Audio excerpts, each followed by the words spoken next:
Sumainyo ang Panginoon. Kahapon ang binigyan namin ng pagninilay ay tungkol sa patutuo. Patutuo sa salita at sa gawa. Ngayon naman, ang ating binibigyan ng pagninilay ay ang salit-saling lahi ng ating Panginoong Heso Kristo. Ewan ko lang sa atin kung meron kayong listahan ng inyong mga ninuno. Siguro hanggang great-grandfather. Siguro yung mga lolo sa tuhod. Ewan ko lang kung makilala niyo pa yung lolo sa talampakan. Bagaman may mga, kung tawagin tayo, yung genealogies, yung mga pwedeng hanapin yung iyong salit-saling lahi sa mga dokumento ng gobyerno at ng simbahan. Pwede rin yun. Kailan hindi natin alam kung hanggang saan. Yung mga kalimitan na may ganitong klase na listahan ay yung mga tawagin natin yung mga hari at mga prinsipe. Pero bahagi na nakita ko natin, pag pinag-usapan natin yung lahi, ay meron din ang kahalagahan na may tutulong dito para sa atin. Sabagat ito ay maaaring makatulong na maunawaan natin yung ating kalatayuan sa daigdig na ito. Katulad ng limbawa siguro sabihin natin, yung mga listahan na nabanggit natin, mga pangalan, siguro yung iba ay familiar sa atin kung tayo nagbabasa ng banal na kasulatan, lalo-lalo na ng lumang tipan. Pero sa iba na mga hindi nakapagbabasa ng banal na kasulatan, maaaring hindi natin makilala kung sino ito. Pero mayroon yung epekto sa atin. Katulad ng limbawa ng alin, yung mga kapatid natin ng mga Muslim, sinasabi nila na rin, kami rin ay mula sa lahi ni Abraham. Tayong mga Katoliko, mga Kristiyano, mga Israelita, sinasabi rin natin na tayo lahi kay Abraham. At kung makikita ko natin, siguro sabi natin, paano yun? Tayo, ito, yung genealogy natin, mula kay Abraham, saan? Sa lineage ni Jacob. Sila, lahi din kami ni Abraham. Saan naman? Through Ismael. So, bahagi nyo yun. Pwede, hindi ko na papaliwanag sa inyo kung sino si Ismael, pero hindi anak rin ni Abraham.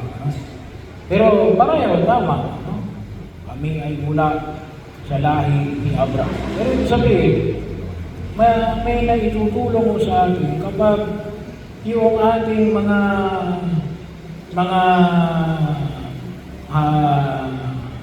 ninuno ay mapagnilayo-nilayo natin. Ano yung isang pwede itulong sa atin yan? Ay yung maunawaan natin, yung kasalukuyan natin katayuan. Katulad ng limbawa ng alin na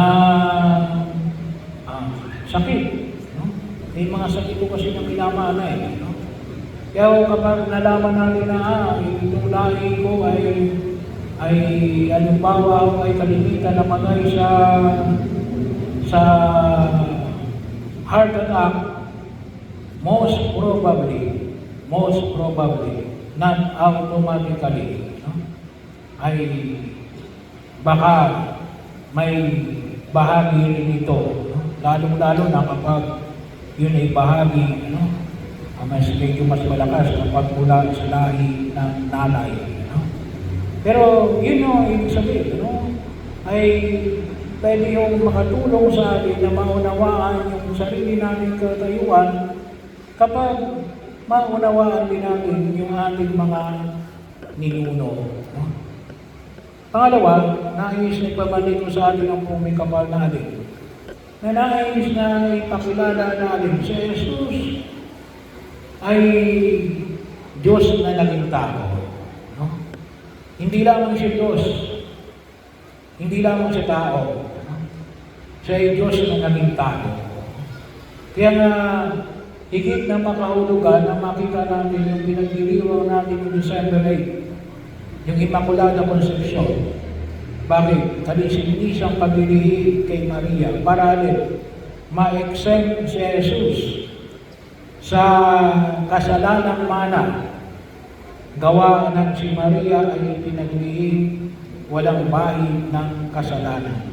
At isang pagpapaalala na na tayo ay may lahi ng pagkakasala. No? Kaya nga ang tawag natin ay kasalanang mana, ituturo sa atin. Well, sabi nga natin, inaalis naman yung sakramento ng binyag ng dulot ng ating Panginoon sa Kristo. Pero malaki yung epekto ng pahayag na yung kabanalan na ipinamanhid ng Diyos ay nais niya nating pakinabangan, lalo-lalo na sa pagiging tao natin. At hindi handa ang pagiging tao natin para makamit ang kaligayahan at ang kaligtasan na dulot ng pagliligtas ng ating Panginoong Jesucristo. No? Kaya bahagi ninyo ito. Ano yun? Huwag niyong kalimutan na isama palagi sa inyong panalangin ang mga mahal natin sa buhay na yumato na. No? Yung mga lolo, mga lola, no? Kaano mang kalayo ang dapat kasama natin sila. Hindi lang siguro sa panahon ng November. No?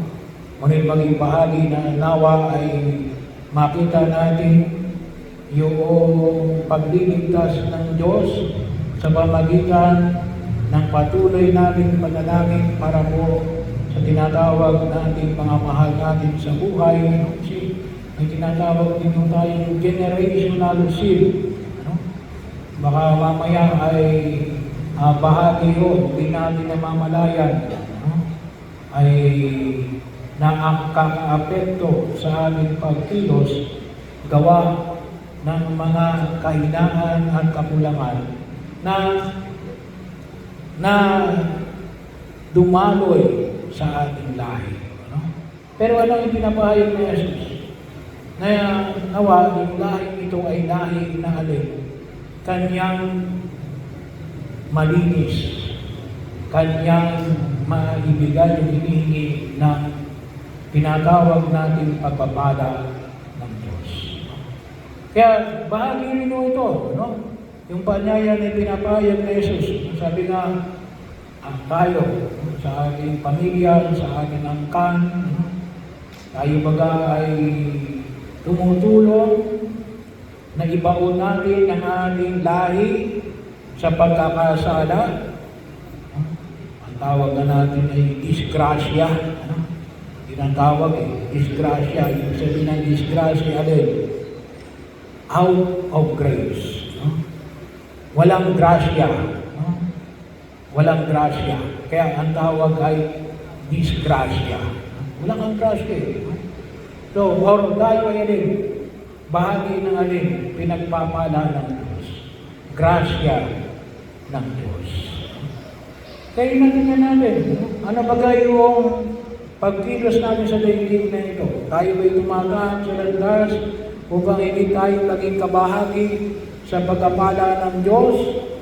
O kung tawagin natin, hinahayaan natin na malubog ang ating lahi sa pagkakasala dahil hindi pagtugon sa biyaya na ipinagkakaloob ng buong may kapal. Yung pagliligtas ng Diyos ay namin siya ibigay sa bawat isa sa atin. Pero sabi nga natin, ay kinakailangan makipag-cooperate tayo. Makipag-cooperate tayo. Kaya bahagi saan tayo kikilos? Doon ba tayo sa lahi na magdudulot ng grasya ng Diyos o ng disgrasya? At yun ay nasa ating pagpili. sa ating pagpili. Kasi kahit na anong gusto ng Diyos at hindi natin pinapakinabangan, walang mangyayari sa atin. Kaya yung patuloy na paanyaya na ipinapahayag sa atin ng tinig na sumisigaw sa ilang, magsisi kayo at kaligtaan ng inyong mga kasalanan. At nawa, sa ating pagkilos ulit, maging grasya tayo ng ating pamilya at ng mga susunod na lahi. Nawa sa pamagitan natin, makatulong tayo natin, iangat natin ang ating sarili, ang pamilya natin, at ang mga susunod na saling lahi na manggagaling sa ating saan? Sa harapan ng buong may kapal. Sapagkat yung iniligtas ng Diyos ay hindi lamang individual na katatayuan. Nais ng Diyos na iligtas ang alin? Ang buo nating angkan. At tayo ay maaring pagdaluyan ng grasya ng Diyos o ng disgrasya. Sa anong gusto nyo dumali sa inyo?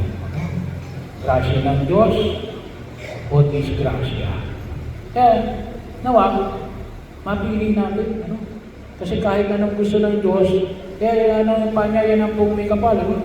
Sabi ng komisyon ng iba, hindi nila maintindihan. Komisyon nito sabi, padahal hindi ko maintindihan. Gumagawa naman ako ng mabuti. Pero hindi ko nararamdaman yung grasya ng Diyos. Sabi ko nga ay nagsisimba ka ba pag-araw ng linggo? Ginagawa mo ba yung nakalabay sa usang utos ng Diyos? Bahagi mo yun na kung saan huwag natin kalimutan. Tayo baga ay tumutulong sa ating kapwa. Gumagawa ba tayo ng daan ng kapayapaan at ng katotohanan?